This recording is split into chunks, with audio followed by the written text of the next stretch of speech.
আরও একটা শুক্রবার, আরও একটা দারুণ ঘটনা। কথা না বাড়িয়ে সরাসরি ঘটনায় যাব, চলুন শুরু করা যাক।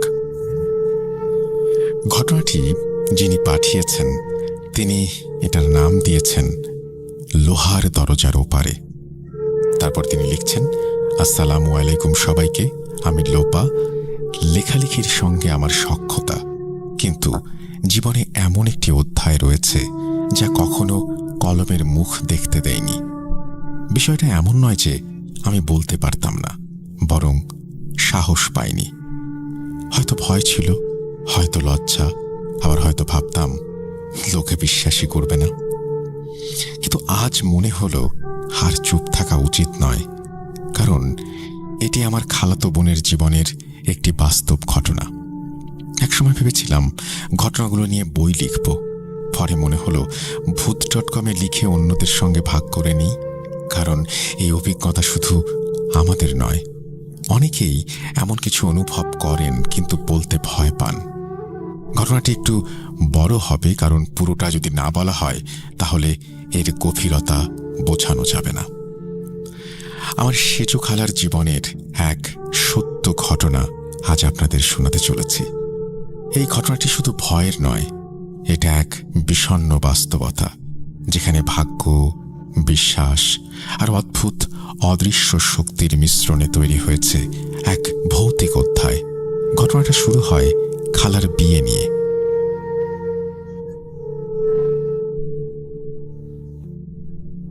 আমার নানা ছিলেন একদম সোজাসাপটা মানুষ, যুক্তি ছাড়া কিছু করতেন না। আর তার একটি কথা ছিল, এই বাড়িতে আমি মেয়েকে বিয়ে দেব না, কোনোদিন না। বাড়িটা দেখতে যেমন দারুণ, তেমনি ছেলেও ভালো, একজন ইঞ্জিনিয়ার, নামডাক আছে, পরিবারেও তার পরিচিতি মন্দ নয়, সবার মুখে হাসি। কিন্তু আমার নানার চোখে একটা চাপা উদ্বেগ। বিয়েতে তিনি উপস্থিত ছিলেন ঠিকই, কিন্তু মনটা যেন কোনো এক অজানা আশঙ্কায় ভার হয়েছিল। কিন্তু কে জানত, সময় আর পরিস্থিতি এমনভাবে ঘুরে দাঁড়াবে যে একদিন তিনি নিজেই সেই বাড়িতে খালার বিয়েতে রাজি হয়ে যাবেন। বিয়েটা ধুমধাম করেই হলো। সেজু খালার বিয়ে ঠিক হলো সেই ছেলের সাথে যাকে নিয়ে এক সময় নানা কখনোই ভাবতেই চাননি। যৌতুক ধার্য করা হয় 20,000 টাকা। সেই সময়ে এই টাকার পরিমাণ ছিল অনেক। খালার বিয়ের পর খালু তাকে নিয়ে চলে গেলেন ঢাকার সাভারে। খালুর চাকরির সুবাদে ওইখানেই পোস্টিং ছিল তখন। জীবনটা ভালোই চলছিল, হয়তো খুবই ভালো। এই অংশটা আমার মায়ের বিয়ের আগের ঘটনা, তাই আমি যতটুকু জানি সবটাই মায়ের মুখ থেকে শোনা। বিয়ের কিছুদিন পরেই খালা প্রেগনেন্ট হলেন। খবরটা জানার পর পুরো পরিবারে এক আনন্দের জোয়ার বয়ে যায়। খালার মুখে ছিল সেই বিশেষ আভা, যেটা হয়তো সব মাই অনুভব করেন যখন তাদের ভেতরে আর একটা জীবন বেড়ে ওঠে। প্রথম সন্তান, প্রথম মা হওয়ার অভিজ্ঞতা, তাই মা বাবার কাছে থাকতে চাইলেন তিনি।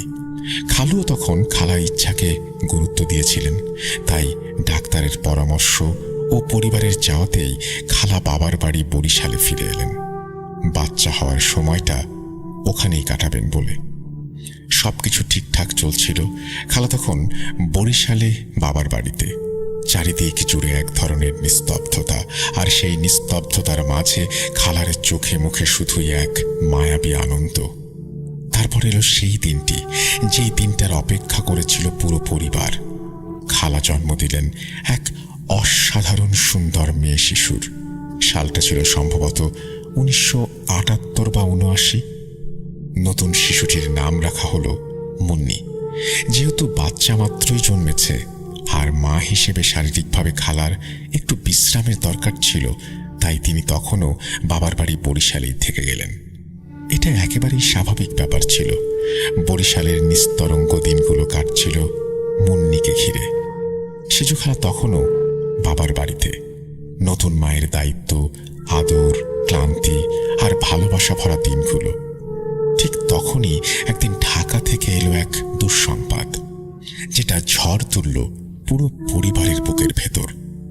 সেটি হচ্ছে খালুর বিয়ে হয়ে গেছে আর একজনের সাথে। আর সেই নারী কোনো সম্মানিত পরিবার থেকে আসেননি, একজন কাজের মেয়ে। শোনামাত্রই নানুবাড়ির পুরো পরিবেশ থমকে গেল।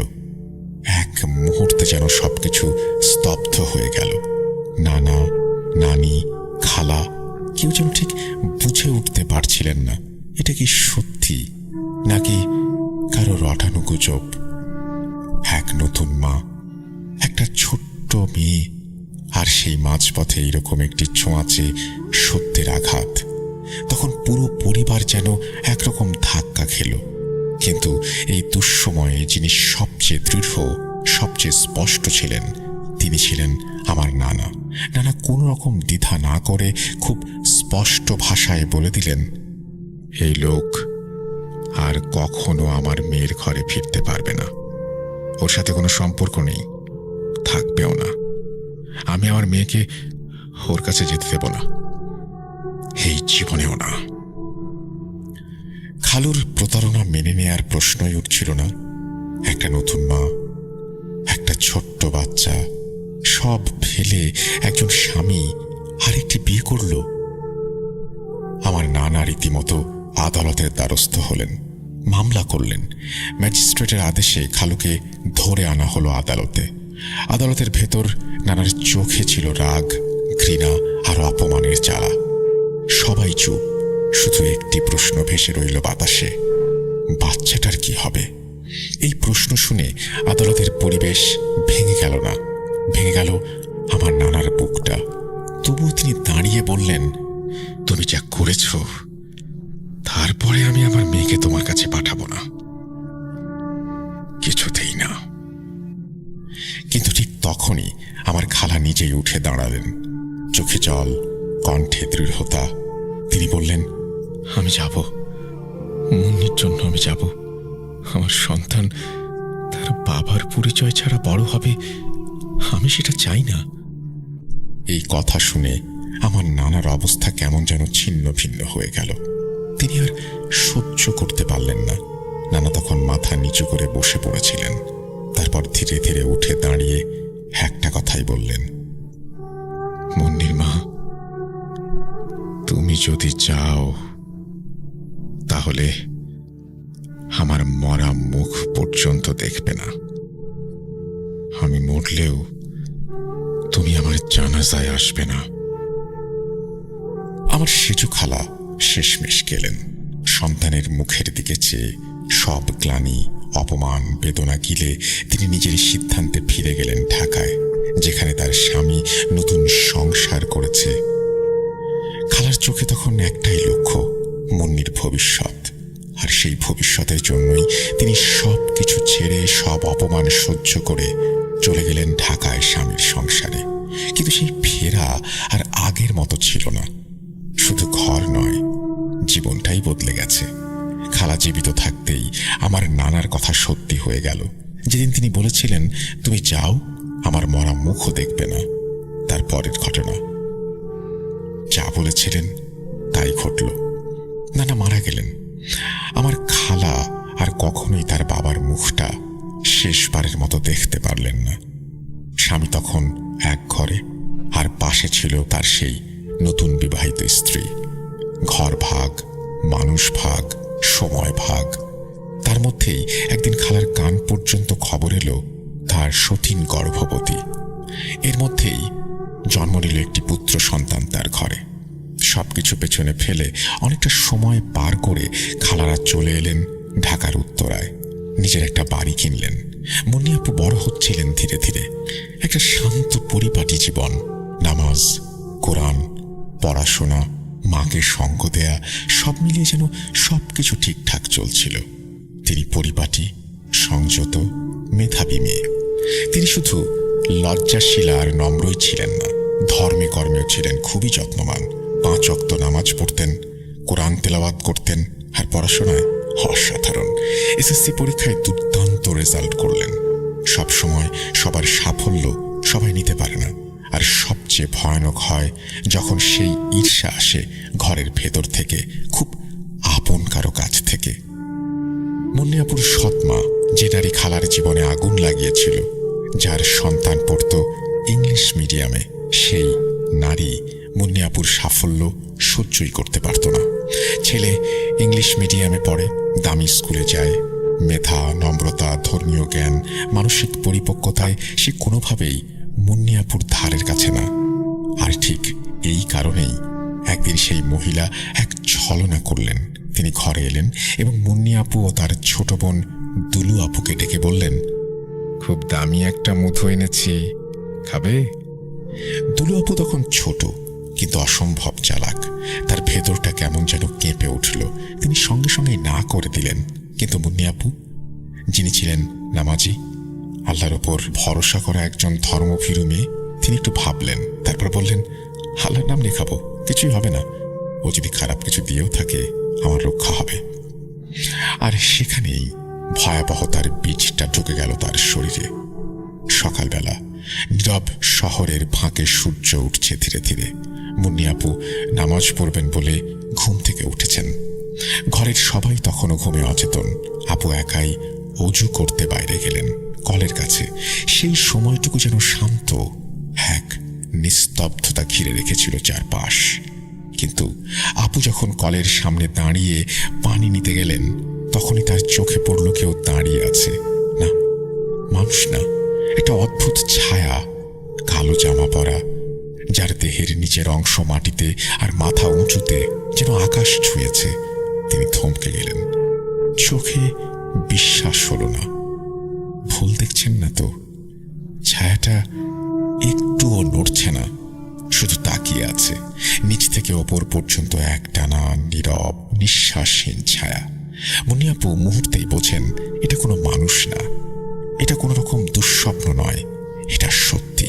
তিনি দৌড়ে ঘরে ঢুকে পড়েন, দরজা বন্ধ করে দেন। কয়েকদিন পর থেকেই মুন্নি আপুর আচরণে একটা অদ্ভুত পরিবর্তন লক্ষ্য করা যায়। প্রথমে বোঝা যাচ্ছিল না ঠিক কি হচ্ছে। একদিন তিনি চুপ করে বসে আছেন, সামনে খোলা বই, কিন্তু কিছু লিখছেন না। মা জিজ্ঞেস করলেন, মুন্নি, তুই পড়ছিস না কেন? তিনি শান্ত গলায় বললেন, মা, আমি কিছুই দেখতে পাচ্ছি না, সবকিছু কেমন কালো মনে হচ্ছে, বর্ণ শব্দ সব হারিয়ে যাচ্ছে। কেউ ভাবতে পারেনি এমন কিছু হতে পারে। সবকিছু হারিয়ে যাওয়ার মাঝেও মুন্নি আপু যেন একবার নিজের সমস্ত শক্তি এক করে তুলে ধরলেন। চোখে কিছুই দেখেন না, তবুও তিনি এসএসসি পরীক্ষা দিলেন। সেই পরীক্ষাগুলো যেখানে অন্যরা চোখে দেখে, পড়ে, লিখে তারপর পরীক্ষা দেয়, তিনি শুধু আল্লাহর নাম নিয়ে কলম ধরেছিলেন। আর হ্যাঁ, তিনি ভালো ফলও করেছিলেন। কিন্তু তারপর আর কিছুই আগের মতো থাকেনি। এরপর থেকে মুন্নি আপু ধীরে ধীরে বদলে যেতে লাগলেন। শরীরে নয়, মনে, চেতনায়, আত্মায়। বই খুললেই তিনি ছিঁড়ে ফেলতেন। খালা কিছু বুঝে উঠতে পারছিলেন না। একজন মেয়ের ভেতরে কি এমন বদল আসতে পারে? এমনকি কারো নামাজ পড়তে দেখলেও তিনি অস্থির হয়ে যেতেন। চোখ লাল, মুখে অদ্ভুত ভঙ্গি, আচরণ অস্বাভাবিক। এই সময়টায় মুন্নি আপু নিজের বাবা ছিলেন চুপ। নতুন সংসার, নতুন স্ত্রী, নতুন সন্তান, সব মিলিয়ে তিনি হয়তো নিজেই দূরে সরে গিয়েছিলেন ধীরে ধীরে। আমার বাবা, যিনি তখন আশেপাশে সবচেয়ে বুঝতার মানুষ ছিলেন, তিনি হাল ছাড়েননি। তিনি যা যা করা সম্ভব সবকিছু করেছেন। ডাক্তার দেখিয়েছেন, চোখের ডাক্তার, নিউরো, সাইকিয়াট্রিস্ট, কবিরাজের কাছেও নিয়ে গেছেন। তারা তাবিজ দিয়েছেন, ধোঁয়া দিয়েছেন, পানি পড়া দিয়েছেন, হুজুরও ডেকে এনেছেন যারা রুকাইয়া করে, কোরআনের আয়াতে ঝাড়ফুঁক করে। কিন্তু কিছুই কাজ করল না। সবকিছু করে ফেলেও যখন মুন্নি আপুর অবস্থার উন্নতি হচ্ছিল না, আমার বাবা আবার চিকিৎসকের শরণাপন্ন হলেন। সবার সঙ্গে পরামর্শ শেষে একজন ডাক্তার বললেন, মেয়ের বিয়ে দিন, ওর বয়স হয়েছে, মানসিক চাপ কমবে, নতুন একটা পরিবেশ, দায়িত্ব, ভালোবাসা সব মিলিয়ে ভারসাম্য ফিরে আসতে পারে। ঠিক তখনই যেন আল্লাহর রহমতের মতো একটা বিয়ের প্রস্তাব এসে গেল। সুন্দর ও সম্ভ্রান্ত একটা প্রস্তাব। ঢাকার সাভারে একমাত্র ছেলের সঙ্গে মুন্নি আপুর বিয়ে। ছেলেটি একজন ব্যবসায়ী, ভদ্র, শিক্ষিত, স্বভাব ভালো, সম্পদ আছে। ছেলেটি নিজে এসে মুন্নি আপুকে দেখে গেলেন। মুন্নি আপুকে জিজ্ঞেস করা হলো, তিনি এক দৃষ্টিতে তাকিয়ে বললেন, হোক, যদি বিয়ে দিলে ভালো হয় হোক। পরিবার থেকে অনেক ভেবে চিনতে দোয়া করে কান্না চেপে মুন্নিয়াপুর বিয়ে ঠিক করে দিল। সব দুঃস্বপ্নের মাঝেও একটা দিন ছিল যেদিন আমরা সবাই চেয়েছিলাম মুন্নিয়াপুর জীবনে নতুন আলো আসুক। বিয়ের দিন, সেই দিনটার কথা এখনো মনে পড়লে, যদিও তখন সবেমাত্র 3 বছরের শিশু আমি, সেই দিনটা এখনো চোখে ভাসে। দোলা আপু মুন্নিকে সাজাচ্ছিলেন। আমি তখন খুব ছোট, মাত্র 3 বছর বয়স। সবকিছু যেমন মনে নেই, তেমনি কিছু কিছু স্মৃতি এত স্পষ্ট যেন আজও চোখের সামনে ভাসে। আমি তখন মুন্নিয়াপুর পাশে বসে আছি। আপু খুব চুপচাপ সেজেছেন সবুজ কাতান শাড়িতে, মাথায় ঘোমটা। বিয়ের ঘর, চারিদিকে মানুষের গুঞ্জন, কেউ খাচ্ছে, কেউ ছবি তুলছে। ঠিক তখনই সেই নারী এলেন, একজন কালো বোরকা পরা মহিলা। চুপচাপ এলেন, কেউ বুঝে উঠল না তিনি কার পরিচিত। এসে আপুর পাশে বসে গেলেন। তিনি ধীরে ধীরে আপুর দিকে তাকিয়ে কথা বললেন, কি যেন বললেন। আমি পাশেই ছিলাম। মা বা খালারা হয়তো রান্না আর আতিথেয়তায় ব্যস্ত ছিলেন, তাই কেউ এই অপরিচিত নারীর উপস্থিতি নিয়ে মাথা ঘামাননি। আরো অদ্ভুত ব্যাপার হলো, কখন যেন উনি চলেও গেলেন। চুপচাপ এসেছিলেন, চুপচাপ চলে গেলেন। কেউ ডাকলো না, কেউ বিদায় দিল না। বিয়ের সময় তো অনেকেই আসে যায়, তাই হয়তো কারো চোখে পড়েনি। কিন্তু হঠাৎ করেই আপু ফিস ফিস করে কিছু বলতে শুরু করলেন। না, কারো দিকে তাকিয়ে না, নিজের মতো করে, অজানা ভাষায়, অজানা সুরে বিড়বিড় বিড়বিড় কিছু একটা আওড়াচ্ছেন। চোখে তাকানোর ভঙ্গি বলে দিল, শরীরটা একটু বাঁকা করে বসেছেন তিনি। কণ্ঠটা ভারী, স্পষ্ট নয়। সেই মুহূর্তে তার একজন ননদ এগিয়ে এসে জিজ্ঞেস করলেন, ভাবি, কি পড়ছেন আপনি? ঘরের কেউ ঠিক বুঝে উঠতে পারল না আপুর কণ্ঠে কোরআনের সূরা নাকি অন্য কিছু, তাও বোঝা যাচ্ছিল না। আপুর মা শান্ত গলায় বললেন, ভয় করছে হয়তো, তাই সূরা পড়ছে। একটা খুবই সহজ, স্বাভাবিক বইয়ের লজ্জা বা ভয়ের ব্যাখ্যা, কিন্তু বাস্তব ছিল ভিন্ন। যেই কণ্ঠস্বর মুন্নির মুখ দিয়ে বের হচ্ছিল তা তার নিজের মতো ছিল না। একটা ধীর, অচেনা, কেঁপে ওঠা গলা, যেন কেউ অন্য ভাষায়, অন্য গ্রহ থেকে কিছু আওড়াচ্ছে। তারপর আপু হঠাৎ বলে উঠলেন, আমি বিয়ে করব না, খুলে ফেলো এগুলো, খুলে ফেলো। কথাগুলো স্পষ্ট, নিঃশব্দ। ঘরে যেন বজ্রপাত হলো। তিনি নিজের গায়ের সব গয়না, সাজসজ্জা টেনে টেনে খুলতে লাগলেন। ঘোমটা ছিঁড়ে ফেললেন, হাত থেকে চুড়ি খুলে ছুঁড়ে মারলেন। আমি বিয়ে করব না, আমি চাই না এটা করতে, খুলে ফেলো, খুলে ফেলো। চারপাশে তখন লোকজন কিংকর্তব্য বিমূঢ়, কেউ কিছু বুঝে উঠতে পারছে না। আপু তখনও বিড়বিড় করে কিছু একটা পড়ছিলেন। কি পড়ছিলেন কেউ বুঝতে পারল না। এটা কি ভয়ের বহিঃপ্রকাশ, নাকি ভেতরে থাকা কোনো শক্তির রাগ?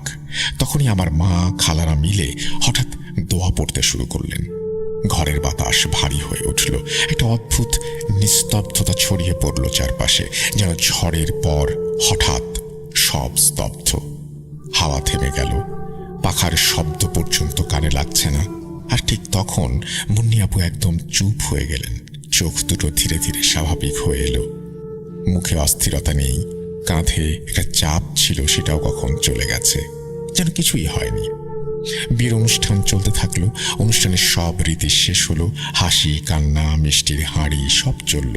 তবে ঘরের কিছু চোখ জানত এই বিয়ে ছিল স্রেফ সামাজিক রীতি। আসল যুদ্ধ তো এখন শুরু। বিয়ের শেষে পালা এলো বিদায়ের, কিন্তু কেউই মুন্নিকে একা পাঠাতে রাজি হলো না। 6-7 জন খালাতো ভাই বোন একসঙ্গে মুন্নি আপুর সাথে গেলেন শ্বশুর বাড়িতে। পরদিন ছিল বৌভাত। চারিদিকে ছিল হালকা উৎসবের ছোঁয়া। ছেলের বাড়িতে রান্না, সাজসজ্জা, দাওয়াত, হাসি সবকিছু চলছিল জমিয়ে। মুন্নি আপু দিনের বেশিরভাগ সময় ছিলেন শান্ত, চুপচাপ, খুব একটা কথা বলেননি। তবে কারোর চোখে আবার অস্বাভাবিক কিছু ধরাও পড়েনি। সবাই ভেবেছিল নতুন বউ তো, লজ্জা করছে বুঝি। সন্ধ্যা থেকে যখন আওয়াজে ঘর গম গম করছিল, তখন ঘর একটুখানি করে সাজানো হচ্ছিল বাসরের জন্য। মুন্নি আপুকে বসানো হলো সেই রঙিন স্বপ্নের মতো খাটে। চুপচাপ, কাঁধ নিচু, মুখে কিছু নেই।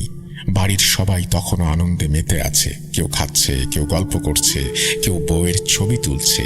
আর ঠিক তখন ভাইয়া অর্থাৎ আপুর স্বামী একাই ঢুকলেন বাসর ঘরে। ঘরে দরজা বন্ধ হলো, কিন্তু অনেকক্ষণ কেটে গেল। দরজা হঠাৎ খুলে গেল। ভাইয়া বেরিয়ে এলেন, কিন্তু তার চোখ লাল, মুখে ঘাম, চোখে যেন রাগ আর আতঙ্ক একসাথে গেঁথে গেছে।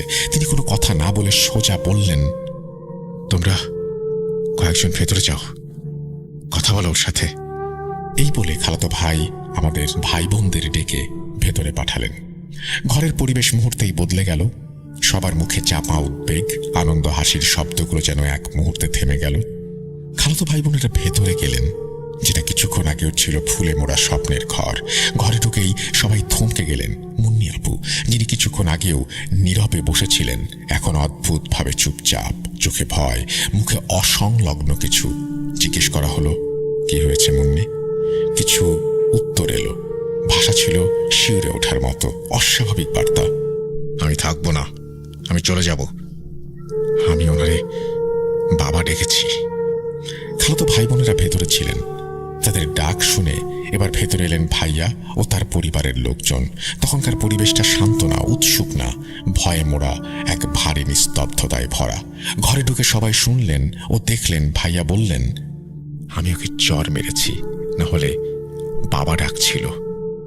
এই কথা শুনে সবাই বাকরুদ্ধ। কেউ এমন কিছু আশা করেনি। তখন মুন্নি আপু খুব মুখ তুলে বললেন, আমার নাক ফুল খোলো, খুলে দাও এটা, আমি এটা পড়তে চাই না। নাক ফুল খুলে দিতে বলার পরপরই মুন্নি আপু হঠাৎ করে নিস্তেজ হয়ে গেলেন। কেউ কিছু বুঝে ওঠার আগেই আপু অচেতন হয়ে পড়লেন। কণ্ঠ স্তব্ধ, শরীর নিথর, চোখ বন্ধ। তৎক্ষণাৎ তাকে হাসপাতালে নিয়ে যাওয়া হলো। একটা নববধূ বিয়ের দ্বিতীয় দিনেই জ্ঞান হারিয়ে হাসপাতালে, এটা তো কোনো সাধারণ ঘটনা নয়। পুরো রাত তাকে হাসপাতালে রাখা হলো। স্যালাইন, চেক আপ, ডাক্তার সবকিছু করলেন, কিন্তু ডাক্তারের রিপোর্টে কিছুই ধরা পড়ল না। সবকিছু নর্মাল। সকাল হতেই তাকে বউ ভাতের আগে আবার বাড়িতে ফিরিয়ে আনা হলো, কারণ স্টেজ সাজানো ছিল, দাওয়াত দেয়া ছিল মেহমানদের। আপুকে আবার সাজানো হলো, আর সেই বউ ভাতের মঞ্চে বসানো হলো যেন কিছুই হয়নি। আপু চুপচাপ বসেছিলেন। বউ ভাতের অনুষ্ঠান শেষ, মেহমানরা চলে গেছেন। ক্যামেরা, পোলাও, কোরমা সব শান্ত। আপু স্টেজ থেকে নেমে এসেছেন। চোখে ঘুম আর ক্লান্তি, কিন্তু ভেতরে এক অসম্পূর্ণ যন্ত্রণা। তখনই ওর ননদেরা এসে বললেন, আজকে ওকে নিয়ে যান, একটু নিজের বাড়িতে থাকুক, ঘুরে এলে সব ঠিক হয়ে যাবে। মুন্নি আপু মাথা নিচু করে বললেন, আমি কোথাও যাব না, ডিভোর্স না দিয়ে আমি এই বাড়ি ছাড়ব না। ঘরটা স্তব্ধ, কারণ সবাই জানে এই কথা মুন্নির নয়। ভাইয়া ও তার পরিবারের লোকজন কেউ বোঝাতে চাইলেন, কেউ করুণা দেখালেন, কেউ রাগ ছাড়লেন, কেউ খালাদের বললেন, আপনারা নাটক করছেন, নিজের মেয়ের পাগলামি চাপাচ্ছেন। কেউ বললেন, মেয়েকে বাড়ি নিয়ে যান, নাহলে পুলিশে দেব। রাতের দীর্ঘ যুদ্ধ শেষে অবশেষে পরিবার মুন্নি আপুর ডিভোর্স করিয়ে তাকে ফিরিয়ে আনলো। কি শর্তে, কিভাবে, কেউ প্রশ্ন করেনি। ডিভোর্সের পরদিন সকাল থেকে মুন্নি আপু নিজেকে আটকে রাখলেন বাড়ির একটা স্টোর রুমে। ঘরটা ছোট, বাতাস চলাচলের কোনো রাস্তা নেই। দেয়ালের চারপাশে পোকা, ধুলো, পুরনো জিনিসপত্র, আর দরজা লোহার। না জানালা, না ভেন্টিলেশন, না কারো দেখার সুযোগ। আপু দিনের পর দিন সেখানে থাকেন, না খেয়ে, না পানি খেয়ে, না কারো সঙ্গে কথা বলে। সবাই ভয় আর কান্নার মধ্যে শুধু দরজার কাছে গিয়ে দাঁড়াতেন, কিন্তু ভেতর থেকে একটা শব্দ আসতো না, না কান্না, না কথা, না সাড়া, শুধু থমথমে নীরবতা। আর সেই লোহার দরজার ওপাশ থেকে একটা চাপা উপস্থিতি। 1 মাসের মাথায় মুন্নি আপু বেরিয়ে এলেন সেই লোহার ঘর থেকে। একজন আত্মার মতো হাঁটছিলেন। চোখে কোনো আলো নেই, মুখে কোনো রং নেই, গায়ের ওজন কমে গেছে, গাল ভেতরে ঢুকে গেছে, চোখ বড় হয়ে গেছে। আর সবচেয়ে ভয়াবহ যে ব্যাপারটা, সেটা হচ্ছে নিজের মাথার চুল নিজেই ছিঁড়ে ফেলেছেন, মাঝখানে ফাঁকা হয়ে গেছে, চুলের গোড়া খুলে গিয়েছে টানাটানিতে। তিনি শুধু বলতেন, চুলে খুব বিরক্ত লাগে। রাতে আবার ঢুকে গেলেন সেই ঘরে, সেই লোহার দরজার পেছনে। ঘরের সবাই তখন তাকে আর ডাকেন না, কারণ ততদিনে সবাই হার মেনে নিয়েছেন। লোহার দরজার ওই পাশে এক সময়ের মুন্নি আছে কি না তা কারো আর বিশ্বাস হয় না। না খাবার, না পানি, না গোসল, না আলো, না শঙ্খ। মুন্নিয়াপু যখন বেরিয়ে আসতেন, গায়ে পরিচ্ছন্ন জামা, কোনো গন্ধ নেই, ঘাম নেই, শুধু ওজনটা কমে যেত, চোখ বসে যেত, গাল শুকিয়ে যেত, কাঁধ থেকে জামাটা ঢিলে হয়ে যেত। কিন্তু তবুও 3 মাস একজন মানুষ অন্ধকার ঘরে কিভাবে কাটাতে পারে? না কেউ খাবার নিতে পেরেছে, না কেউ ভেতর থেকে কোনো শব্দ শুনেছে। সেই 3 মাস পরে হঠাৎ দরজা খুলে গেল। ওকে দেখে মনে হচ্ছিল যেন এক পরিচর্যিত আত্মা ফিরেছে, যাকে মানুষ দেখার সুযোগ পায়নি, কিন্তু কেউ যেন তাকে দেখে রেখেছিল। এক ফোঁটা পানি না খেয়ে 3 মাস কিভাবে বাঁচল সে? আর যদি থাকেই, এত পরিষ্কার থাকলো কিভাবে? এর উত্তর আল্লাহ জানেন। ভেতরে কি হয়েছিল তাকে কেউ জিজ্ঞেস করলো না, কিছু কেউ সাহস করেনি, কিন্তু ও নিজেই বলল। শান্ত গলায় মাথা নিচু করে মুন্নিয়াপু বললেন, আমার স্বপ্নে একজন হুজুর এসেছেন, সাদা জামা পরা, নরম মুখ, চোখে নূর। তিনি বললেন, তুমি ভালো হয়ে যাবে, কিন্তু তোমাকে আমার কাছে আসতে হবে। ঘরে সবার চোখে বিস্ময়। তুমি জানো উনি কে? কেউ একজন জিজ্ঞেস করল। না, আপু বললেন, কিন্তু উনি বললেন উনি সিলেটে থাকেন, আমাকে যেতে হবে, উনি আমার জন্য কিছু একটা রেখেছেন। মুন্নিয়াপু আবার শান্ত, কোনো উত্তেজনা নেই, কোনো উন্মাদনা নেই। ওই হুজুর আমাকে ডেকেছেন, আমি যাব। পরদিন সকাল হঠাৎ ফোন এলো। খালা বললেন, মনকে খুঁজে পাচ্ছি না, কোথাও নেই, ঘরের দরজা খোলা, কেউ কিছু জানো? মুন্নিয়াপুর কাছে কোনো টাকা ছিল না, বাস ভাড়া, খাবার খরচ কিচ্ছু ছিল না। কেউ দেখেনি, কেউ চেনেনি। এইভাবে একটা মেয়ে ঢাকা থেকে সিলেটে পৌঁছাবে কিভাবে, তাও একা? 2 দিন পর আপু ফিরে এলেন, চুপচাপ, মাথা নিচু। মা জিজ্ঞেস করলেন, কোথায় ছিলি? মুন্নিয়াপু বললেন, সিলেট গিয়েছিলাম, ওই হুজুরের কাছে যিনি স্বপ্নে এসেছিলেন। আমি দেখেছি ওনাকে, উনি চিনেছেন আমাকে। তিনি বললেন আমি ভালো হয়ে যাব, কিন্তু ধৈর্য ধরতে হবে। মা জিজ্ঞেস করলেন, কিন্তু তুই গেলি কিভাবে? টাকাও তো সাথে ছিল না। কেউ কি সাথে ছিল? বাসে উঠলি কিভাবে? আপু চুপ করে থাকলেন, তারপর বললেন, সব ওনারাই ব্যবস্থা করেছিলেন। উনি বলেছিলেন আমি যাব, উনিই পথ দেখাবেন।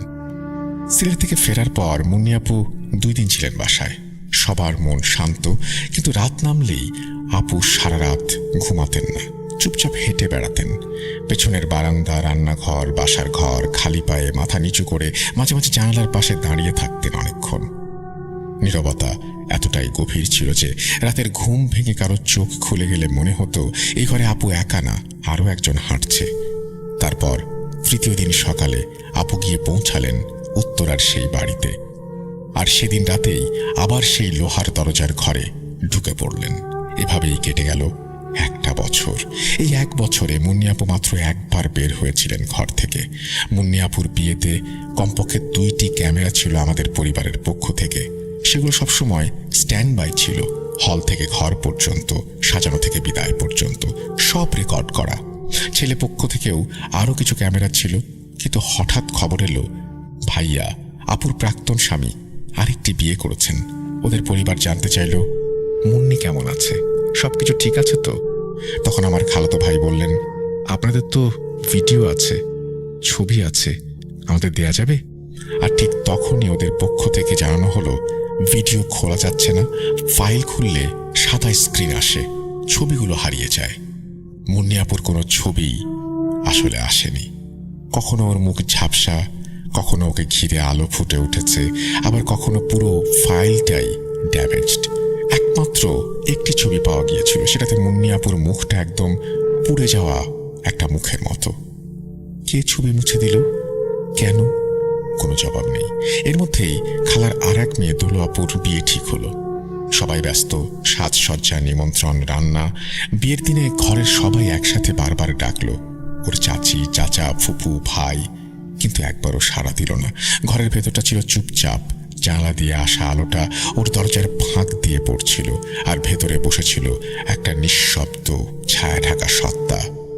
মুন্নি আপু সেদিন বের হলেন না, কোনো শব্দ, কান্না, সাড়া কিছুই করলেন না। দোলাপুর বিয়ের 1 মাস পেরিয়ে গেছে। মুন্নি আপু আবার ঘরের সেই লোহার দরজা ঠেলে বের হলেন, কিন্তু এইবার ছিলেন ক্লান্ত, অসুস্থ, কম্পমান। দোলাপু তখন তাকে দেখা মাত্র জিজ্ঞেস করলেন, কি হয়েছে মুন্নি, তুই কেমন আছিস? মুন্নি আপু ধীরে ধীরে তাকালেন। আমার খুব খারাপ লাগছে দোলা, খুব খারাপ। তারপর হঠাৎ বমি শুরু হয়ে গেল, নিঃশ্বাস ভারী, শরীর কাঁপছে, ঠান্ডা ঘাম। 2-3 দিন এমন চলার পর শেষমেশ তিনিই গেলেন এক পরিচিত বিশ্বাসযোগ্য ডাক্তার দেখাতে। আপনারা হয়তো ভাবছিলেন ওর শরীর খারাপ, গ্যাস্ট্রিক ইনফেকশন কিছু একটা, চিকিৎসায় ঠিক হয়ে যাবে। কিন্তু যা জানা গেল তা শুধু অবাক করেনি আমাদের। বুকের ভেতর যেন একটা শূন্য বিস্ফোরণও ঘটিয়ে দিয়েছে।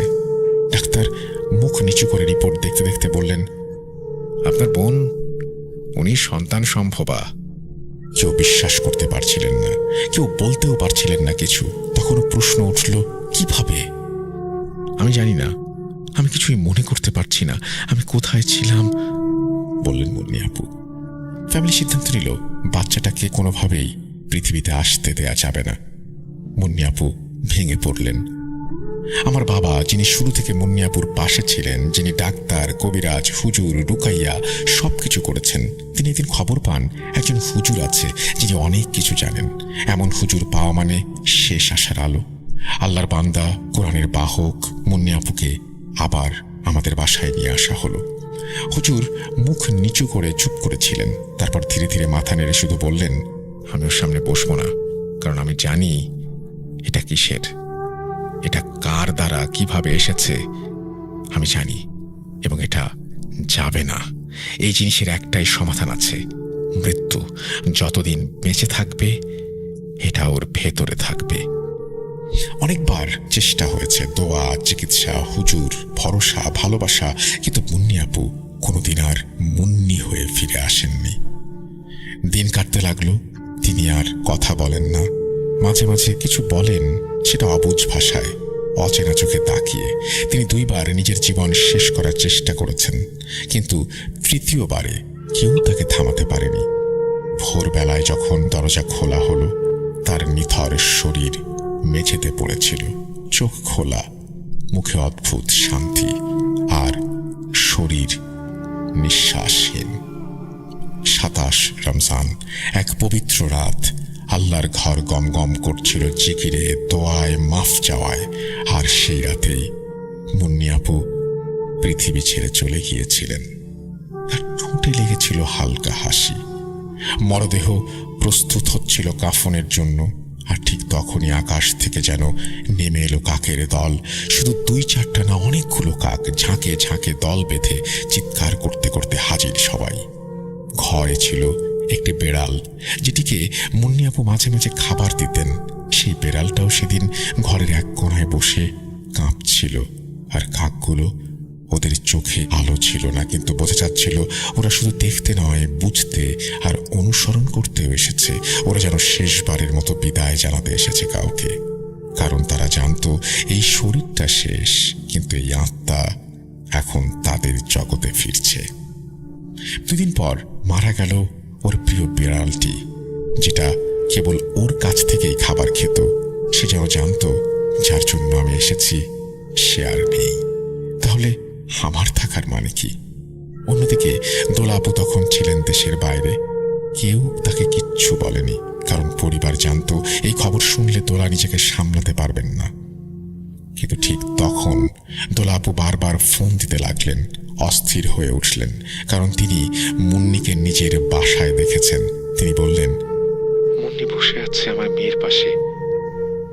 বাবা ফোনটা হাতে তুলে নিয়ে ধীরে বললেন, মুন্নি আর নেই মা। এই ছিল ঘটনা।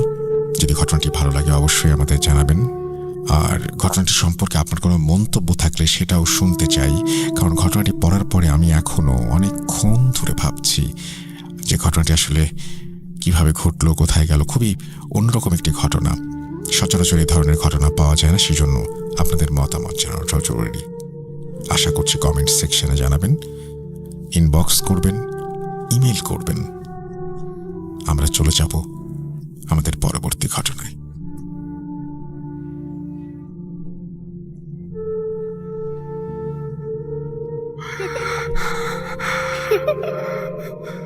লুকোচুরি খেলবে?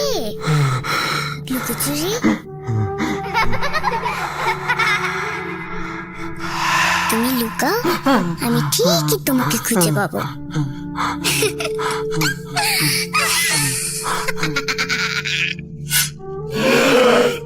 ভূত.com with Russell। Welcome back. আশা করছি আপনারা সবাই ভালো আছেন এবং ভালোর তলে আছেন। আমিও ভালো আছি এবং ভালোর তলে আছি। আর এই মুহূর্তে আমরা চলে যাব একটা অডিও ক্লিপে। যদিও আপনাদের অনেকেই বলেন শুধুমাত্র ইমেল শোনানোর জন্য, কিন্তু কিছু অডিও ক্লিপ আসলে প্লে না করলেই না, এবং আমরা চাই সবার পার্টিসিপেশন। আর অডিও ক্লিপে যার ঘটনা তিনি তার মতো করে বর্ণনা করতে পারেন, এটার আলাদা একটা মজা আছে। এবং আমি বিশ্বাস করি যে এই অডিও ক্লিপের জন্য আলাদা শ্রোতা আছে। সুতরাং সবার কথা মাথায় রেখে আমরা অডিও ক্লিপে যাই এবং যেতে চাই। চলুন কথা না বাড়িয়ে সরাসরি চলে যাই আমাদের ঘটনায়।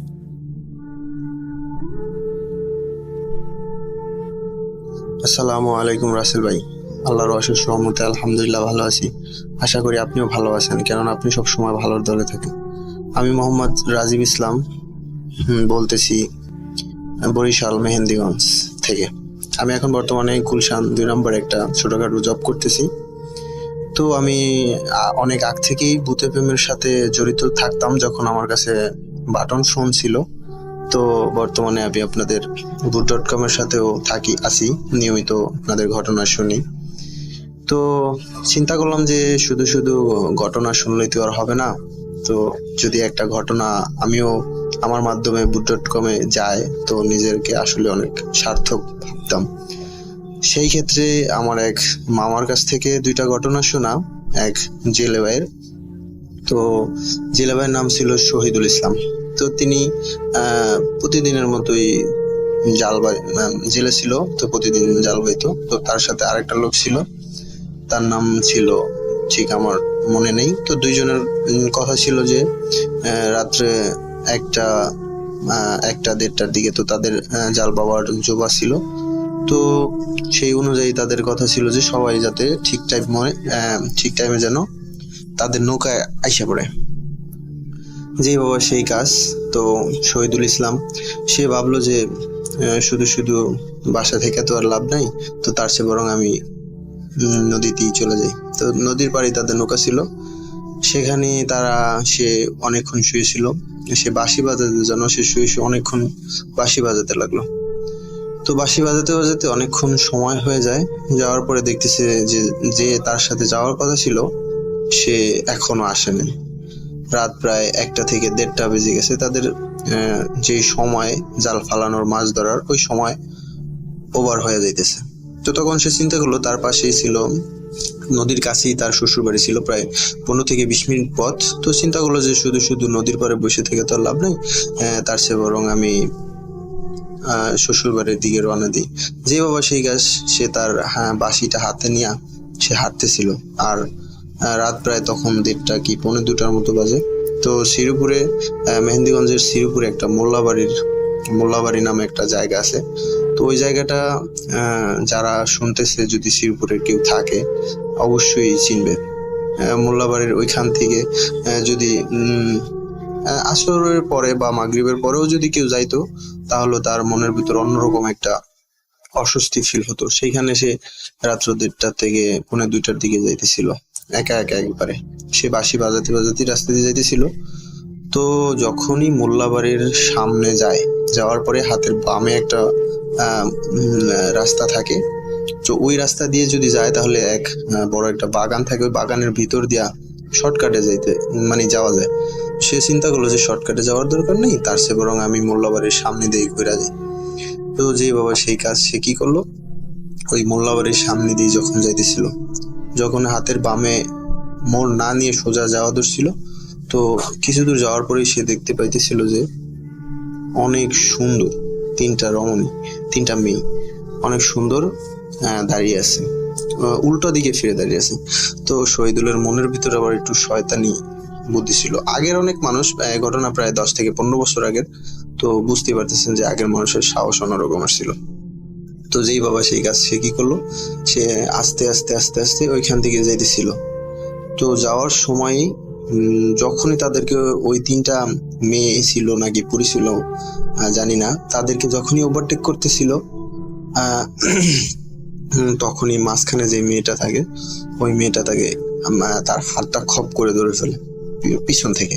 তখনই ওই শহীদুল কি করলো, শহীদুল ভয় পেল না তেমন একটা, আগেরই মানুষ, সেও ঘুরে দাঁড়ালো, ঘুরলো, ফিরা তাকাইছে তাদের দিকে। তাকানোর পর দেখতেছে 3টা মেয়ে 3টা তাদেরকে অনেক রকম বলতেছে যে তুই আমাদের সাথে চল, ওইখানে চল, ওই ঝোপঝাড়ের ভিতরে চল, তুই যা চাস তাই হবে, আমি বুঝতেছি তোর মনের ভিতর কি আছে। তো শহীদুল চিন্তা করলো যে না, এখন যদি আমি ওদের সাথে যাই তাহলে আমার কপালে দুঃখ আছে। শহীদুল কি করলো, ওদের সাথে কথা বলতেছে আর উল্টো দিকে হাঁটতেছে, আর 2-3 মিনিট যদি যায় তাহলে তাদের বাড়ির দরজা পড়বে। তো সে আস্তে আস্তে আস্তে আস্তে আগাতে তাদের যখন তাদের দরজা পর্যন্ত যায় তখনই কি করে, সে হাতটা এত জোরে ছিটা মাইরা সে দেয় দৌড় বাড়ির দিকে দেওয়ার পরেই সে তাদের পুষ্কুনিতে একটা পুষ্কুনি ছিল তাদের বাড়ির সামনেই। তো সে জানতো যে যদি পাক পবিত্র থাকা হয় তাহলে ওই রকমের কোনো শয়তান বা জিন যাই হোক তাদের উপর ভর করতে পারে না। সে কি করে, দ্রুত সে উজু করার পরেই সে পিছনে তাকানোর পরে দেখে আর কিচ্ছু নেই। সে বাসায় যাওয়ার পরে তার ওয়াইফ দরজা খোলার পরে বলে, কি তুমি আজকে নদীতে মাছ ধরতে যাও নাই? সে বলে না, কোনো কথা বলে না আর কি। সে ঢোকার পরে তার ওয়াইফ বলে, আচ্ছা ঠিক আছে, যেহেতু যাও না তাহলে আসো, কিছু হালকা পাতলা ভাত খায়া তারপরে শুয়ে পড়ো। তো ও বলতেছে যে না, আমি ভাত খাবো না। ও অনেক জোরাজুরি সাদাসাদির পরেও সে বলতেছে যে না। তার ওয়াইফ বলতেছে যে রাত তো কম হয় না, প্রায় 2টা-2:30টার মতো বাজে, তুমি কিছু ভাত খায়া তারপরে শুয়ে পড়ো। সে বলতেছে যে না, খাবো না। এই কথা বলতে বলতে তার ওয়াইফ কি করছে, তার হাতে ধরে টান দিছে। যখনই সে হাতে ধরে টান দিছে সাথে সাথেই তার জামাই সেন্সলেস, শহীদুল ইসলাম সেন্সলেস হয়ে পড়ে। পরে লাস্টে তার ওয়াইফ পাড়া প্রতিবেশী যারা আছে বাড়ির ভিতরে ডাক চিক করে দেওয়ার পরে সবাই আসার পরে তেমন কোনো ক্ষয়ক্ষতি হয় নাই। পরবর্তীতে সবাই আসার পরে তাকে পানি টানি পড়া খাওয়ায়, হুজুরের পানি ছিল সেগুলা মিটা দেওয়ার পরেই সে আল্লাহর রহমতে সুস্থ হয়। পরবর্তীতে আর তার সাথে তেমন কোনো ঘটনা ঘটে না। তো এই শহীদুল সাহেবেরই সাথে আরেকটা ঘটনা ঘটে, হচ্ছে তার মামা শ্বশুর তাদেরকে একদিন, শুধু তাকেই দাওয়াত দেয়। তার ওয়াইফ আগেই থেকেই ছিল ওই বাসায়। তো সে খাওয়া দাওয়া করার পরে হচ্ছে রাত্র 12:30-1টার দিকে সে বলে, আচ্ছা ঠিক আছে, বাড়িতে তো অনেক মানুষ, শুতে অসুবিধা, তার চেয়ে বরং এক কাজ করি, আমি চলে যাই। তো তারা বলতেছে যে না, এত রাত আর এই রাস্তা অনেক ভয়ঙ্কর, তুমি একা যেতে পারবে না, তুমি এক কাজ করো, তুমি আজকে রাতটা থেকে যাও। ও বলতেছে যে না থাক, সমস্যা নেই, আমি যেতে পারবো। যেই বাবা সেই গাছ, নাসর বান্তা করার কিছু নেই। তো কি করলো, আচ্ছা ঠিক আছে তাহলে তুমি যাও। তো তাদের বাড়ি যাওয়ার অনেক দূর মোটামুটি। তো যাইতে সে যাইতেছিল। তো আমাদের ওইখানেই একটা হাই স্কুল আছে, শ্রীপুর ওয়াহিদিয়া মাধ্যমিক বিদ্যালয়, সবাই ছিল। ওইখান থেকে আসতে হলে একটা ছোটখাটো একটা ব্রিজ পড়ে সামনে। তো উনি যখনই ব্রিজের উপর ওঠে, ব্রিজটা একটু উঁচা ছিল, ব্রিজের উপর উঠলেই উনি দেখে যে সামনে দুটা অনেক বড় বড় সাদা রকমের 2টা বিড়াল। সে ভাবলো যে না, এদিক দিয়ে আমার যাওয়া যাবে না। তো ব্রিজের নিচ থেকে হাতের ডাইনে একটা ছোট একটা রাস্তা আছে, তো ওই রাস্তা ধরে তিনি হাঁটতে থাকে। ওইখান থেকে আনন্দবাজার নামে একটা বাজার আছে, ওই বাজারের কাছাকাছি যায়। যখনই তিনি ওই বাজারের কাছাকাছি যায় তখনই দেখতে পায় যে 2টা বড় বড় ষাঁড়, বড় বড় গরু তার সামনে আগাইতেছে। সে ভাবতেছে যে আজকে কপালে কি জানো আছে। যেবার তিনি অনেক সাহসী ছিলেন, তিনি আস্তে আস্তে আগাইতেছিলেন, ষাঁড়গুলো আস্তে আস্তে আগাইতেছিল। যখনই আনন্দবাজারের কাছাকাছি যাওয়ার পরেই হচ্ছে উনি কি করে, দেয় এক দৌড়। পিছনে দেখতেছে যে 2 পাশের গাছ মানে এমন ভাবে মনে হইতেছে যেন ভাঙ্গে চুরে সব তার মাথায় পড়তেছে, এমন একটা অবস্থা। তো সে ওই পিছনের দিকে আর তাকায় না। তার বাড়ির প্রায় কাছাকাছি আইসা তাদের যে দরজা ছিল, দরজার উপরে অনেক জোরে শব্দ করে পড়ে, মানে মনে হচ্ছে যেন দরজা ভাঙ্গা চূড়া ভিতরে ঢুকে যেতেছে। তো বাড়িতে যারা ছিল তারা বের হয় দেওয়ানোর পরে দেখতেছে যে ও মানে সেন্সলেস অবস্থায় দরজায় পড়ে রয়েছে। তো তারপর তার হুঁশ ফিরানোর পরে জিজ্ঞাসা করে যে কি হয়েছে। তো বললো যে এই রকমের কাহিনী হয়েছে। তো রাসেল ভাই, এই ছিল আমার ঘটনা। আমার কাছে আরো অনেকগুলো ছোট ছোট ঘটনা আছে। আসলে কাজের ব্যস্ততার কারণে এরকম ভাবে লেখা হয় না বা কিছুই করা হয় না। আর আপনার স্টুডিওতে আইসাও আমার প্রচার করার আসলে ওই রকমের সময় নেই। আমি চাই আমার ঘটনাটা যদি আপনি শেয়ার করতেন তাহলে অনেক ভালো লাগতো। আজকের মতো বিদায় নিচ্ছি। আল্লাহ হাফেজ। সবাই ভালো থাকবেন। আসসালামু আলাইকুম।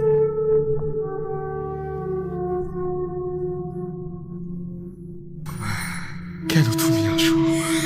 আমি শুধু তোমার সাথেই থাকতে চাই। কিভাবে সম্ভব? মৃতদের এই পৃথিবীতে থাকতে নেই। তুমি তুমি চলে যাও, চলে যাও, প্লিজ চলে যাও। সবটাই কি ইলুশন, নাকি অন্য জগতের কেউ কখনো হাজির হয়ে যায় চোখের পলকে? Booth.com with Russell. Welcome back. আপনাদের সবাইকে স্বাগত জানাচ্ছি। আমি রাসেল। আশা করছি আপনারা সবাই ভালো আছেন এবং ভালোর তলে আছেন। আমিও ভালো আছি এবং ভালোর তলে আছি। কোনো কথা না বাড়িয়ে আমি চলে যাচ্ছি আমাদের পরবর্তী ঘটনায়। যেভাবে লেখা আছে আমি সেভাবেই পড়ে শোনাচ্ছি।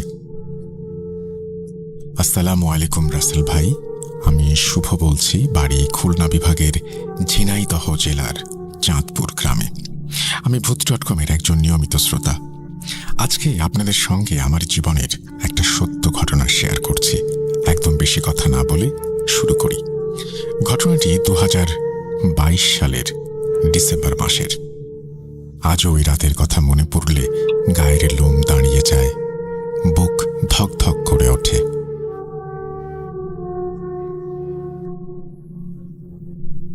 আমাদের বাড়ির পাশ দিয়ে একটা নদীর শাখা বয়ে গেছে, আর ঠিক তার গা ঘেঁষেই একটা পুরনো শ্মশান ঘাট। সেই শ্মশানের এক কোনায় দাঁড়িয়ে আছে এক বিশাল শিমুল গাছ, যেটাকে আমাদের গ্রামে সবাই শয়তানের গাছ বলে ডাকে। শুনতাম সন্ধ্যার পর কেউ ওই গাছের কাছে গেলে একটা মেয়ের হাসির শব্দ শুনতে পায়, আর কেউ কেউ অসুস্থ হয়ে পড়ে। আমি এসব কথা কখনোই বিশ্বাস করতাম না। ঢাকায় কাকার বাসায় থেকে পড়াশোনা করি, আর ছুটিতে বাড়ি এলে এসব শুনে হাসি। ডিসেম্বরের শীতের ছুটিতে গ্রামে আসলাম। শীতের সকালে কুয়াশা, সন্ধ্যায় আগুন পোহানো, অন্যরকম একটা ভালো লাগা ছিল। আমরা বন্ধুরা মিলে স্কুলে একটা পিকনিকের আয়োজন করি। অনেক আনন্দ, গান বাজনা, খাওয়া দাওয়া। শেষে রাত হয়ে যায়। বন্ধুরা বলে, চল তোকে এগিয়ে দিয়ে আসি। আমি বলি, ধুর, ভয় পাই না আমি, কতবার গেছে এই রাস্তায়। আর এই সাহসী আমার কাল হয়েছিল। রাত তখন প্রায় 12টা পেরিয়েছে। চারপাশে ঘন কুয়াশা, একটু শব্দও নেই। শ্মশান ঘাটের কাছে পৌঁছতেই শরীরটা ঠান্ডা হয়ে গেল, হাত পা যেন অবশ হয়ে এলো। চোখ গেল শিমুল গাছটার দিকে। কিছুক্ষণ সামনে তাকিয়ে ফিরতেই দেখি রাস্তার মাঝে একটা মেয়ে দাঁড়িয়ে আছে। সাদা কাপড়, মাথা নিচু, ভেজা চুল, বেশ লম্বা, নড়ছে না। আমি দাঁড়িয়ে গেলাম, হাঁটতে পারছিলাম না। ভয় জমে গলায় এসে আটকে গেল। কিছুটা সাহস করে পকেট থেকে গ্যাস লাইটার বের করলাম। জ্বালানোর সাথে সাথে দেখি মেয়েটি হাওয়ার সাথে কুয়াশায় অদৃশ্য হয়ে গেল। আমি দ্রুত হাঁটতে শুরু করলাম। ঠিক তখনই একটা দমকা হাওয়া এসে লাইটটা নিভিয়ে দিল। তারপর পেছন থেকে একটা কণ্ঠ ধীরে কাঁপা কাঁপা গলায় আমার নাম ধরে ডাকলো। আমি পেছনে ঘুরে তাকালাম, কেউ নেই। আবার সামনে তাকিয়ে দেখি ওই মেয়েটা সামনে দাঁড়িয়ে আছে।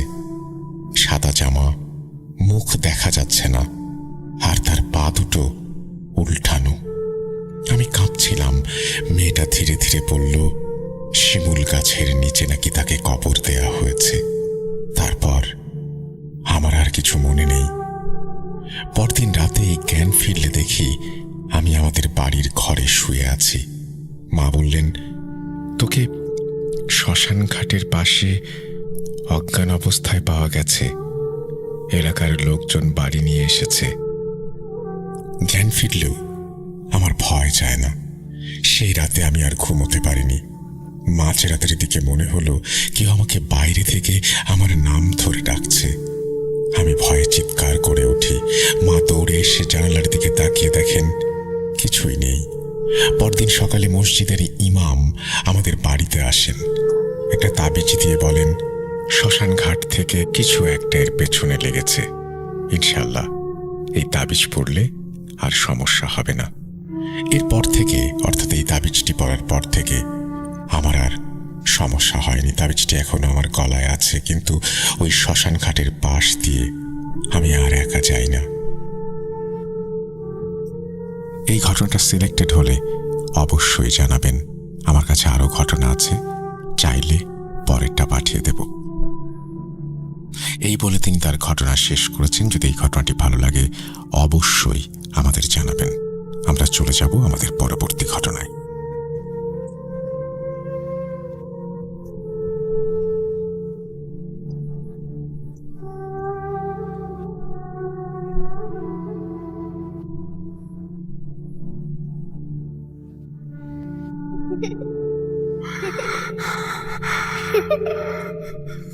লুকোচুরি খেলবে?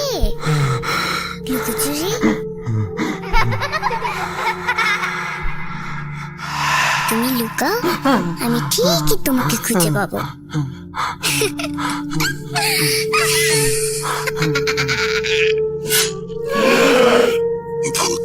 Voot.com with Russell. আরও একবার আপনাদের সবাইকে স্বাগত জানাচ্ছি। আমি রাসেল। আশা করছি আপনারা সবাই ভালো আছেন, ভালোর দলে আছেন।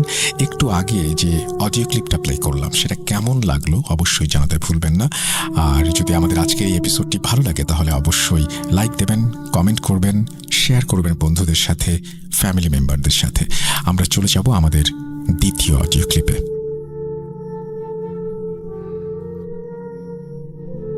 আসসালামু আলাইকুম রাসেল ভাই, কেমন আছেন? আশা করি ভালো আছেন।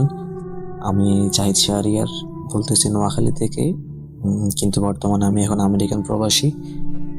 তো রাসেল ভাই, আজকে আমি যে ঘটনাটা শেয়ার করতে চাচ্ছিলাম সেটা হচ্ছে একটা কালো জাদু নিয়ে আর কি, আমার পরিবারের সাথেই ঘটা। তো আমি এখন বলতেছি, যদি ভালো লাগে অবশ্যই শেয়ার করবেন। তো ভাইয়া, মেন কাহিনীটা হচ্ছে আমাদের পরিবার আলহামদুলিল্লাহ, আমার আব্বু, আমার বড় ভাইয়া, ওনাদের ইনকাম ছিল একটু ভালো। তো ভাইয়ের একটা সমস্যা ছিল যে ভাইয়ার যেটাই পছন্দ হইতো ভাইয়া ওটাই আপনার বাসা নিয়ে আসতো। এই ধরেন কোনো ভালো শাকসবজি, মাছ, ধরেন ভালো মতো চলা যায় এমন কোনো জিনিস পাইলে ভাইয়ের ভালো লাগছিল, ভাইয়া এগুলো নিয়ে আসতো।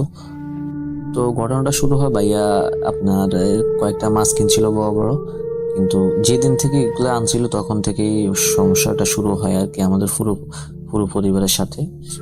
তো আমার ভাইয়ের কথা বলি, আমার ভাইয়া যখন দেশে থাকতো, বর্তমানে উনিও আমেরিকান প্রবাসী।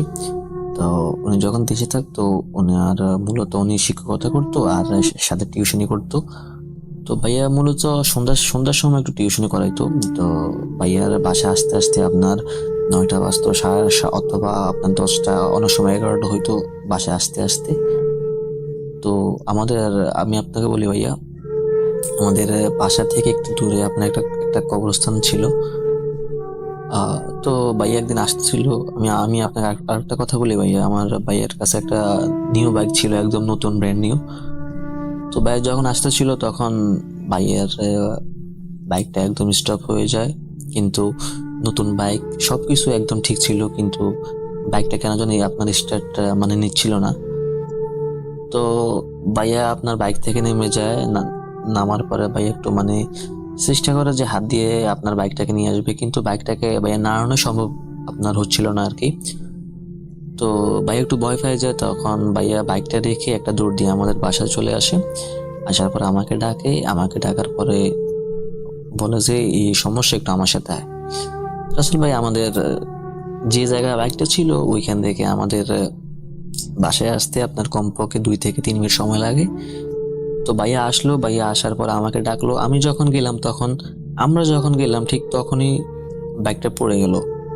কথা বলছেন ভাই? ভাই বাইকের কোনো স্ট্যান্ডও করা ছিল না, বাইক একদম মানে চালানো অবস্থা, বাইক যে একদম স্থির হয়ে থাকে ঠিক অবিকল ওইভাবে ছিল, মানে কেউ ইয়ে করে না। যখনই আমরা বাইকটার সামনে গেলাম ঠিক তখনই ভাইয়া বাইকটা পড়ে গেছিল। তো তারপরে আমরা দুই ভাই একটু ভয়ে ভয়ে বাইকটা নিয়ে আপনার বাসায় মানে আসলাম আর কি। এরপর থেকে ভাইয়া মূলত আমাদের সাথে মেন সমস্যাগুলো শুরু। বলে রাখি ভাই, আমাদের তখন আপনার টিনের ঘর ছিল আর কি।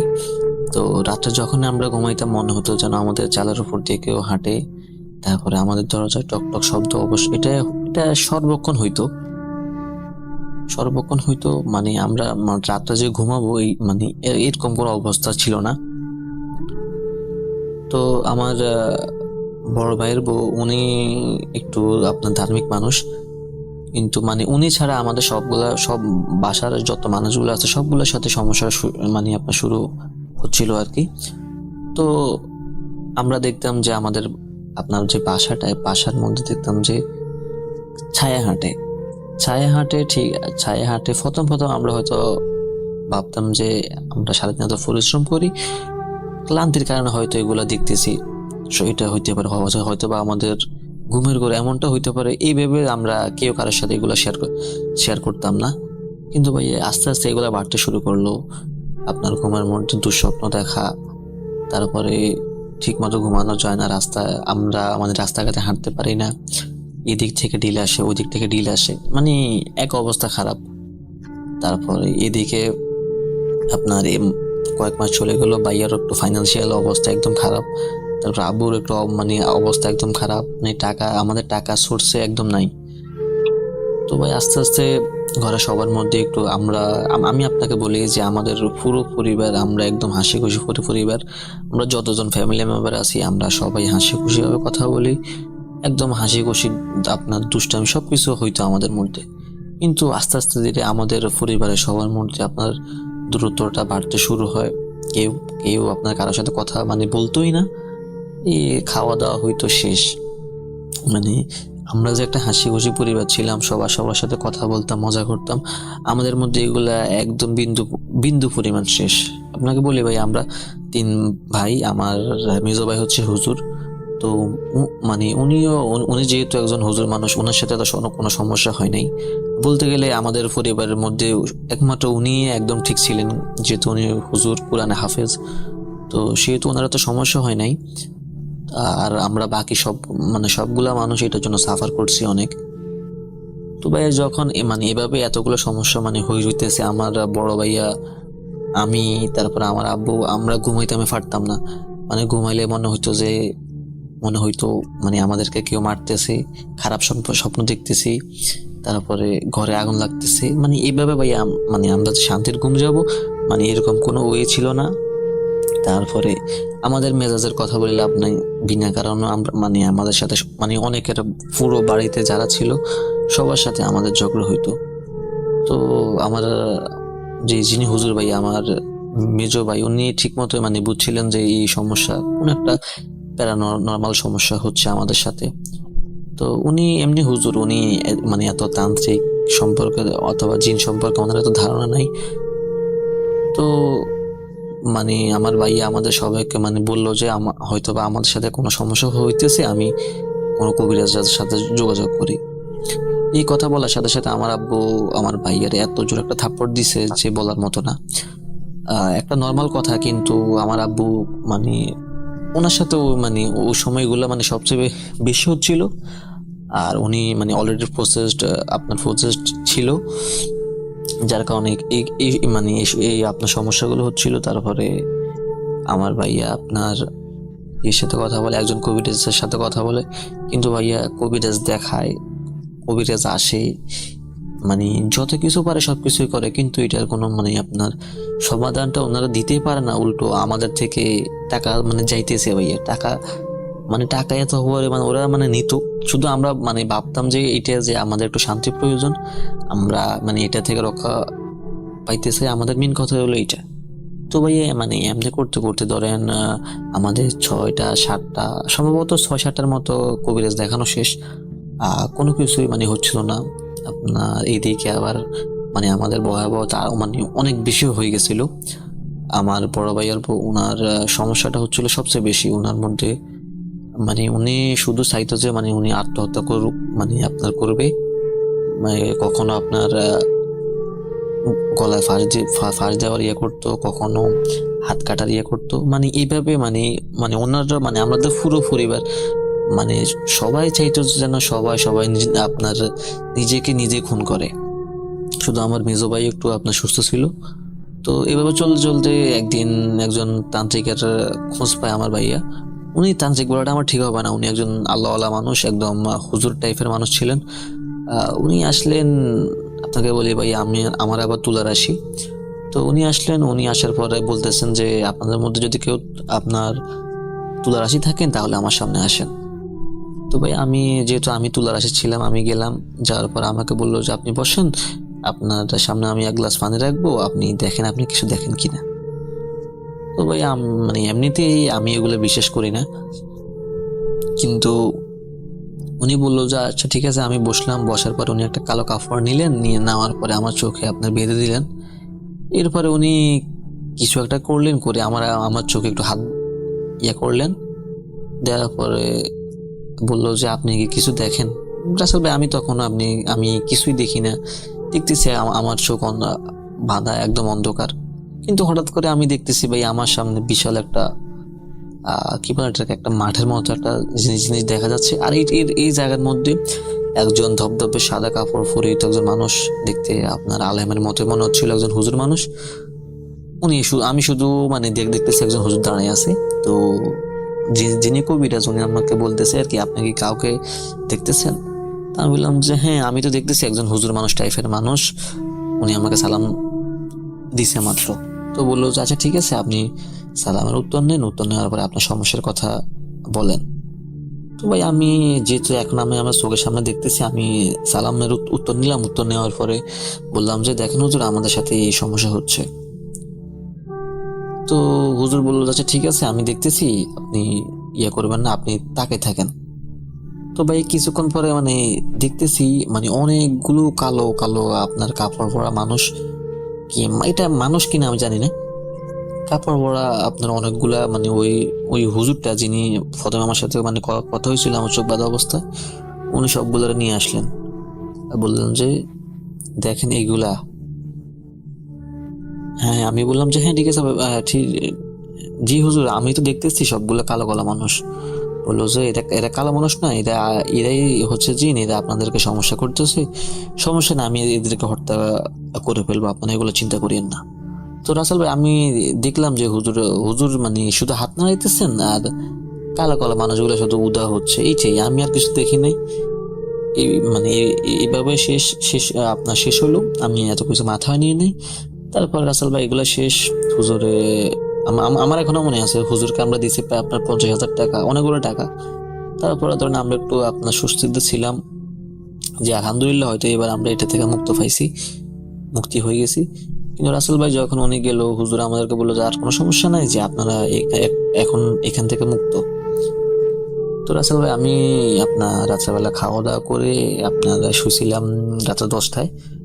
যেহেতু মনে মনে একটু ভয় আছে, আমি নামাজ কালাম পড়ে তারপরে আমার ফোনের মধ্যে আয়াতুল কুরসি ছেড়ে দিয়েছিলাম। দেওয়ার পরে আমি একটু মাত্র শুইলাম আর কি। তো শোয়ার পরে আমার আয়াতুল কুরসিও শেষ। হঠাৎ করে আমার মনে হলো যে আমার পাশে কেউ আপনার বসে আছে। তো আমি যখন আমার একটা স্বভাব হচ্ছে ভাই, আমি যদি শুই আমার পুরো শরীর আমি একদম কম্বল দিয়ে ঢেকে শুই। এবার এটা শীত হোক গরম হোক, আমার এই অভ্যাসটা আছে আর কি। তো আমি যখন আমার কম্বলটা সরাই দেখি আমার ডান পায়ের পাশে একজন বসে আছে, বাম পায়ের পাশে একজন বসে আছে, আমার ডান কাঁধে একজন, বাম কাঁধে একজন, আমার মানে একদম আমার আপনার পাশে ইয়ে করে আছে, বসা আছে। তো ভাই রাসেল ভাই বিশ্বাস করবেন কিনা আমি জানি না, আমি মাত্র শুইছি, আমার আয়াতুল কুরসিটা শোনা মাত্র শেষ, মানে একটু শেষ হয়েছে, শেষ বলতে গেলে একবার শোনা শেষ। কিন্তু আমি যখনই দেখলাম যে আয়াতুল কুরসিও বন্ধ হয়েছে, আমি দেখলাম যে আমার চারপাশে চারটা সবগুলো কালো, একদম কালো অবয়ব। তো আমি তো দেখে ভাই একদম ভয় পেয়ে গেছিলাম। এটা স্বাভাবিক ব্যাপার, যে কেউ আপনার ভয় পাবে।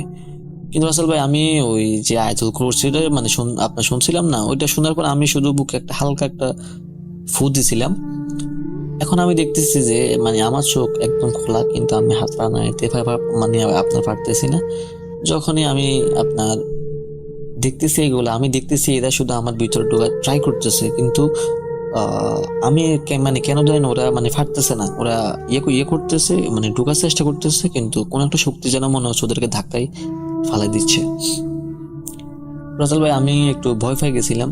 তো যেহেতু তখন আমি আপনার ইন্টারমিডিয়েটের স্টুডেন্ট, তো সেহেতু একটু হলে আমার সাহস ছিল। তারপরে ভাই এগুলো অনেকক্ষণ তার মানে আপনার সহ্য করা যায় না। আমার আব্বু ছিল আমার ফাঁসার রুমে, আমি আব্বুকে মানে ডাক দিলাম।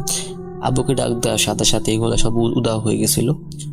তো আব্বু আসলো, আব্বু আসার পরে আমাকে বললো যে বাবা কি হয়েছে তোমার, তুমি মাত্রই না শুইলা? তা আমি বললাম যে না আব্বু, এমনি কোনো সমস্যা হয়নি। আমি চাই না আর কি মানে আপনার রাতের বেলা পরিবারকে আবার এগুলো বলি ওনার সমস্যা আমি এগুলো চাই নাই। তো ভাইয়া আমি আবার আপনার আয়াতুল কুরসিটা আবার পরে আবার আমি শুয়ে গেছিলাম। শুয়ে যাওয়ার পরে আপনার আমি আর শিওরলি মনে নাই, হয়তো বা ধরেন 1 থেকে 2 ঘন্টা হইব। এরপরে আমি আমার নিজেকে আবিষ্কার করলাম আমি আমার বাসার বাইরে কথা বলছি। আমি মানে দেখতেছি যে আমি আপনার বলি মানে আমার যে বাসাটা ছিল, আমার বাড়ি, ওই বাড়ির সাথে একটা পুকুর, ওই পুকুরের সাথে একটা ঘাট ছিল। আমি চোখ খুলে দেখি আমি মানে আপনার যে ঘাটটা আছে ওই ঘাটটার মধ্যে শুয়ে আছি। কিন্তু আমার এখনো মনে আছে যে আমি 1-2 ঘন্টা আগে আমি আমার বাসার মধ্যে ঘুমাইছিলাম, আমার নিজের বেডে ঘুমাইছিলাম। এখন ভাইয়া আমি কি করব, আমি মানে কিছুই মানে বুঝতেছি না। তো মানে ওই সময় আমি কিছু দেখি নাই, কিন্তু আমি দেখছি যে শুধু আমি আপনার যে পুকুরের শানটা আছে, শান বা বাঁধানোটা আছে, ওই জায়গায়